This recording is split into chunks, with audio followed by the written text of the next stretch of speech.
Le 26 mai prochain, vous le savez, ce sont les élections européennes. Les Français vont aller voter. Et parmi ces votants, cher Maud Descamps que j'accueille, bonjour. Bonjour. Il y a donc de nouveaux votants. Les personnes handicapées et déficientes mentales, elles vont pouvoir aller voter pour la première fois, Maud. Exactement. 300 000 personnes qui ont obtenu, il y a quelques semaines, c'était le 25 mars dernier, eh bien, tout simplement, le droit d'aller voter, l'exercice de leur citoyenneté au même titre que n'importe quel autre citoyen.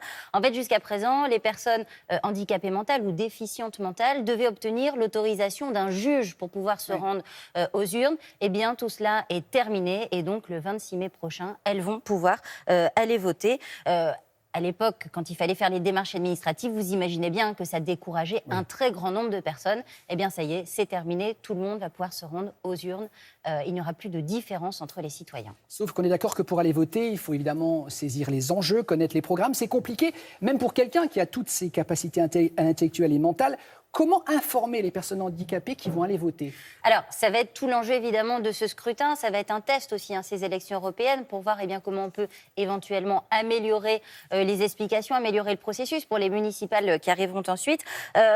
Les candidats, on leur a demandé de faire un effort. On leur a demandé, par exemple, de publier des professions de foi faciles à lire et à comprendre. C'est ce qu'on appelle le FALC.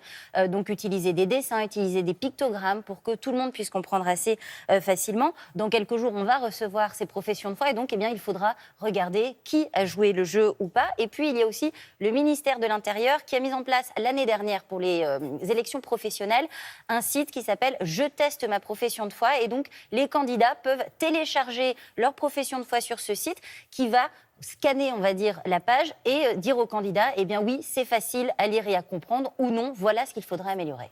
Est-ce que le jour du vote, Maud, donc le 26 mai prochain, il y aura un dispositif spécial ? Alors, il y a certaines villes qui se sont intéressées justement à la problématique, d'autres pas du tout.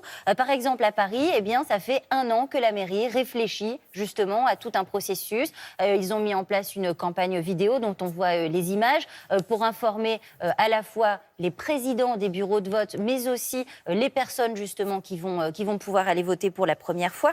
L'idée, vous savez, ça va être de guider les personnes qui sont handicapées mentales au sein du bureau de vote. Parce que quand on arrive, nous, ça nous semble peut-être logique de passer d'abord prendre les bulletins, puis après aller dans l'isoloir et ensuite glisser ce bulletin dans l'urne. Eh bien, tout ça n'est pas forcément logique pour quelqu'un qui a un peu de mal à se repérer dans l'espace et dans le temps. Et donc, il va falloir expliquer de manière très pédagogique comment tout se dérouler. Et il y a notamment une association dans le Nord qui s'appelle Nous aussi, qui a mis en place un parcours sous forme d'images, sous forme de bande dessinée. Et ces affiches, elles vont être tout simplement accrochées dans certains bureaux de vote pour pouvoir guider, accompagner les personnes handicapées.